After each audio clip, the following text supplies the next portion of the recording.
Hey all, it's been a long time since we've given you an update, so we just wanted to take a few moments today just to share with you what's been going on here in Chiang Mai. And we've been here for almost a whole, Kevin has been home for almost a whole year now. At the end of this month, it'll be a whole year that he has not left Thailand or us or anything. He's been homebound because of COVID and all the restrictions and border controls and all that stuff.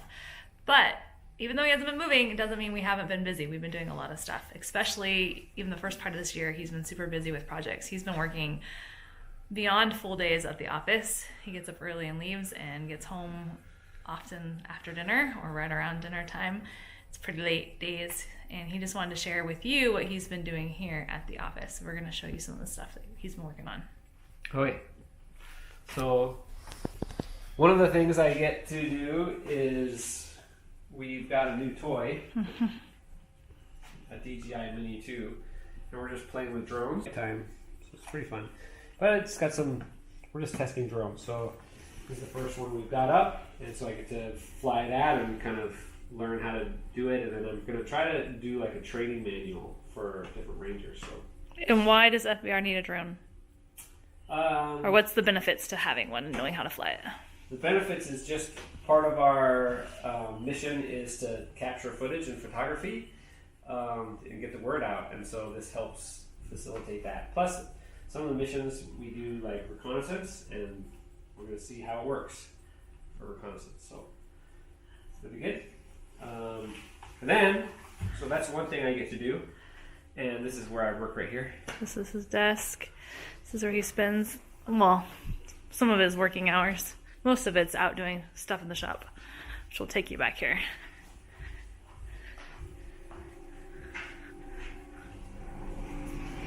So one of the other things I get to do is I get to wash dirt.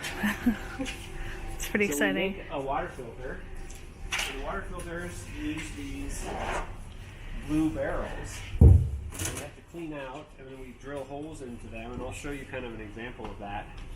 We make our own charcoal, which this is not a charcoal bag. Let's see. Right here's the charcoal bag.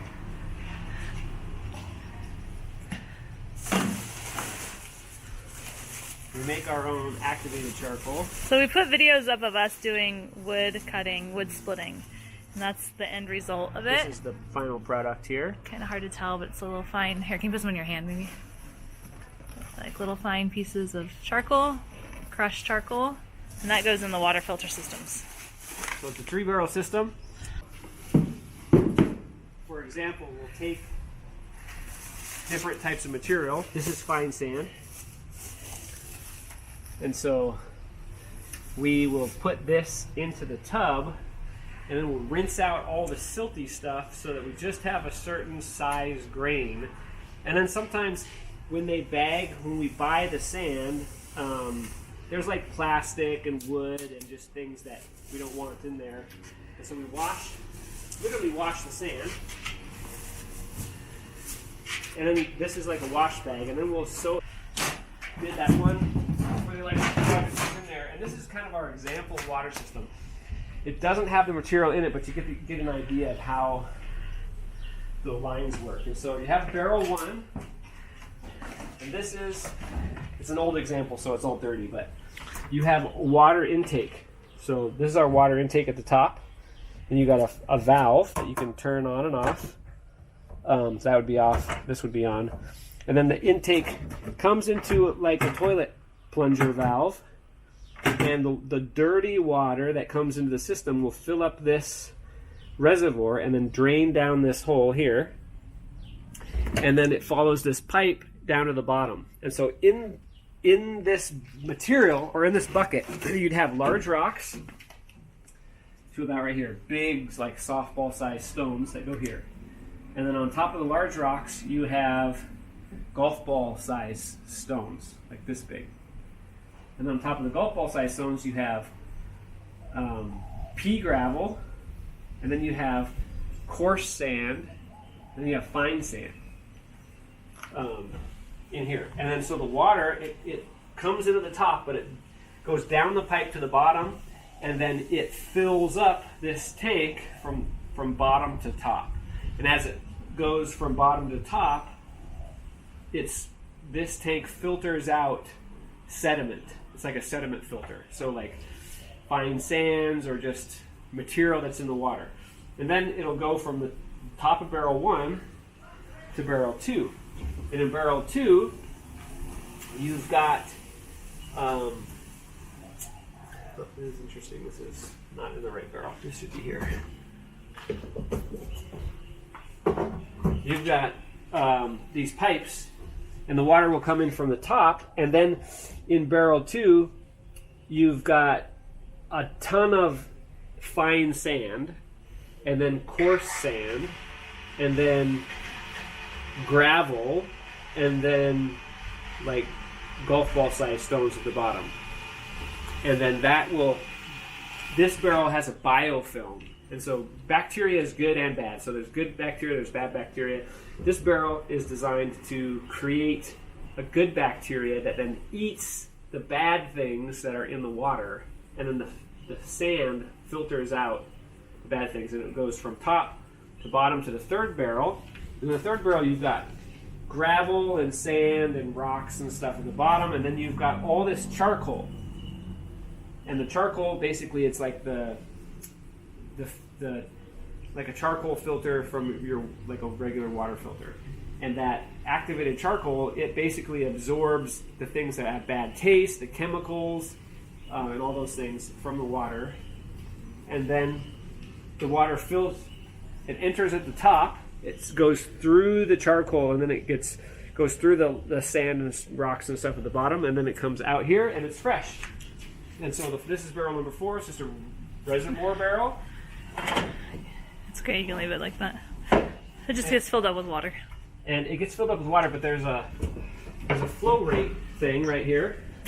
And so you adjust the flow rate, because this system only is good for, if it's high, it's got slow flow rate. If it's low, it's got faster flow rate. But the system only is able to filter about a maximum of 300 liters per day.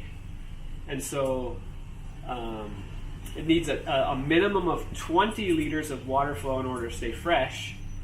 But it will only filter out, or only produce at least 300 liters of clean drinking water. And so that's what we build, and those are kind of the materials and how it works.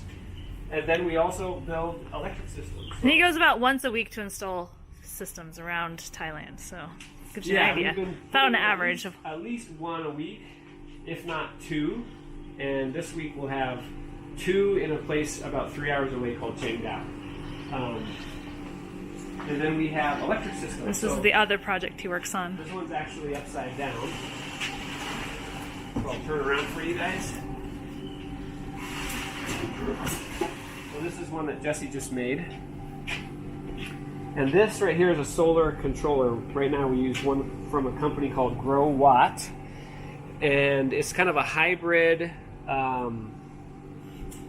solar controller and then inverter that changes power that comes in from DC to power going out to AC, to alternating current. And so we also get to do, which takes me about a day per one, because I'm not a good seamstress, and you're getting faster each time though. I'm getting better. But you have these big holes in these systems, and so electronic components outside in like huts don't tend to last very long. Bugs make their nests in here, and wasps and bees and ants, and then little gecko lizards will go in there and die, and it's not good for electrical components. So I designed this bug net, and so I make the bug net, and I designed it, make it, and I'm kind of getting good at it, faster, I guess, and that keeps the bugs and stuff out of the system,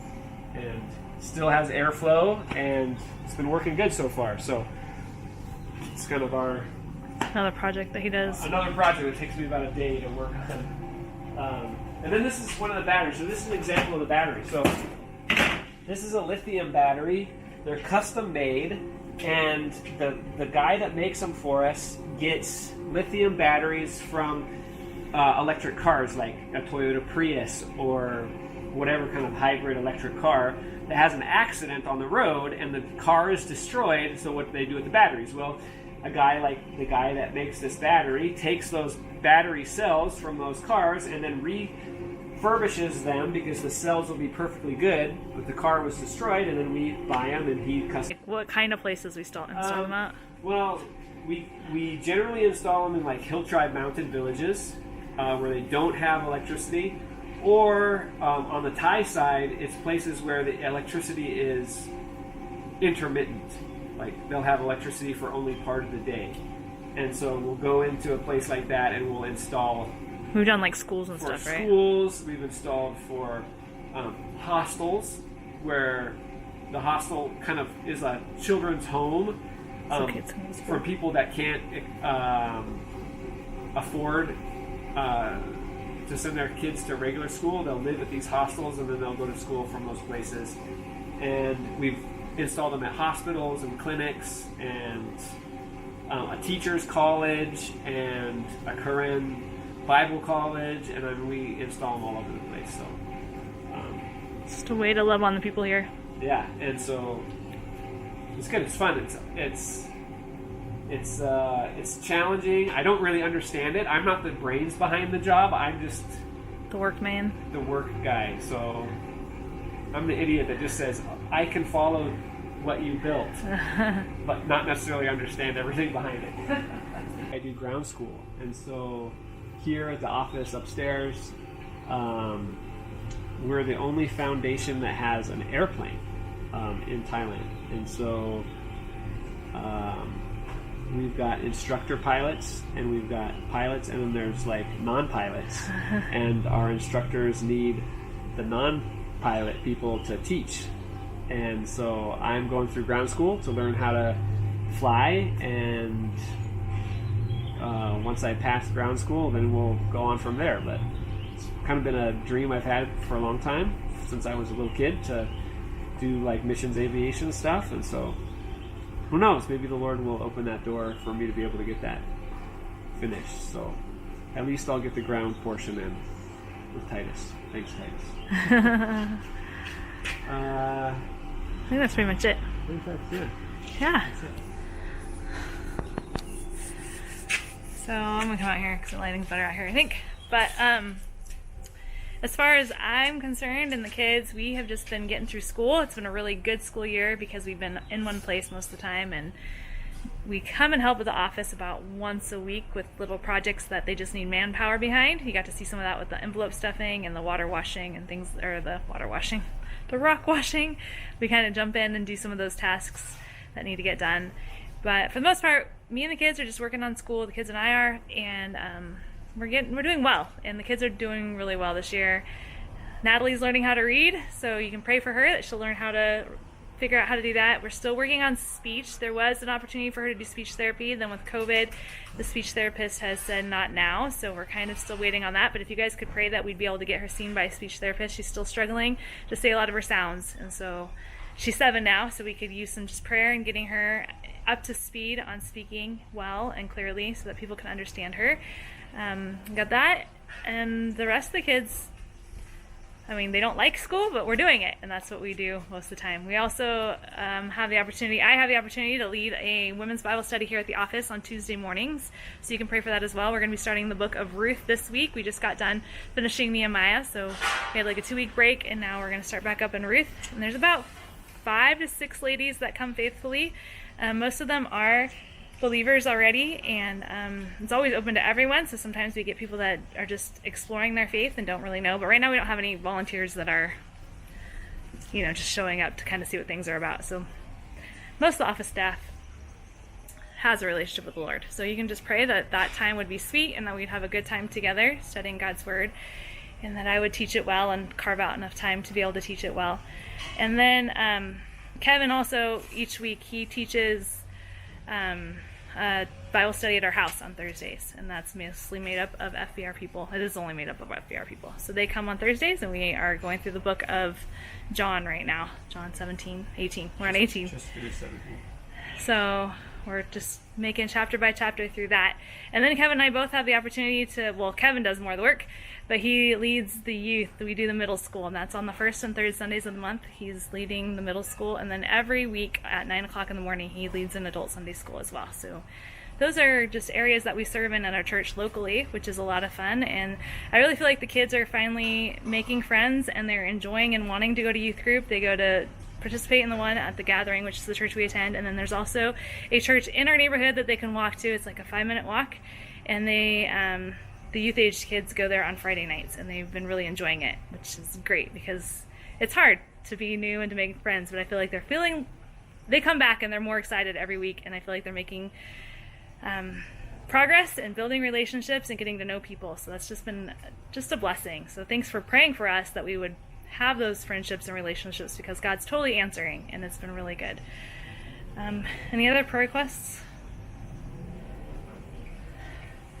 Just for God to continue to provide and give us wisdom and strength to be able to complete the tasks that we're given, because a lot of times I don't feel like we know, or a lot of times I've never done the things that we've been asked to do or know how to do it, but God's good. So he just gives us wisdom and helps us to figure it out. Okay, and then last but not least, because I know everyone probably wants to know what things going on in Myanmar right now, in Burma, with the coup and all that. Like, how are we helping with that right now? Well, one of the ways that we get to help is by sending supplies. So there are a bunch of people that are displaced, internally displaced peoples, IDPs, and so we get to help send food, rice, we've got clothes, we do tarps, those big, thick tarps, and then we have ranger teams that are distributing those different things. We have actually just sent in a bunch of Bibles too, Korean and Burmese Bibles. And so as the teams go, they're ministering to the people, and then they're ministering to their physical and then their spiritual needs. And we're kind of just praying as far as what the Lord wants us to do, what we can do to plan ahead for what might take place in the future, and just how we can best be prepared to help the people however we can. And so we've got several teams working and involved and helping people, trying to get the word out. And then from here, this is like a logistics hub. They tell us what they need, and we buy it, we pack it, and then we ship it away. Yeah. So I think that concludes just our update here. It was kind of long, but I think it might be good. You guys haven't heard much from us, so we hope you enjoy watching this and just hearing how life is here in Chiang Mai at the moment. So thanks for praying for us. Thanks for your love and your support. We couldn't be here without you. So I know every missionary says that, but it's true. We have to do it, or we can't do it without the support of our people. So thank you for being our people and for loving us well. Amen. And we hope you take care. God bless.